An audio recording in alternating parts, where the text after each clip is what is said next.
আবার গুণ ধরে গুণ ধরে মরে তা বুঝবো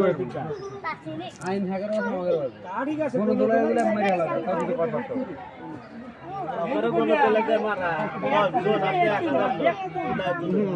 এত সিস্টেম আছে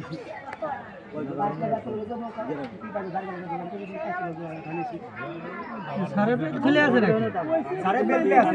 ওই প্যান খুলে আছে জাকির ভাই এ জাকির ভাই ওই এলাকার মধ্যে দেখতে দিবি ভালো ভাই এটা তো কইলেই তো এটা হইরে যাবে হ্যাঁ হইরে যাবার বলতে যাবি কইলে আপনি করবেন না ওই আবল দাবল ইনে তুলা লাগরা আপনি প্রথম ইনে খালি লাগরা ভালোভাবে করলে জীবনেও সরব না এটা বাঙালি মানে যদি বলে যে সরেন এভাবে সরব না সাইড দিবার কি মানে তাও এক সাইড হবে কিন্তু এভাবে সরব না কেউ কিন্তু পৌঁছাল আসবে না আমি যে থেকে নেমে একটু দৌড়তে মানে আপনার কোনে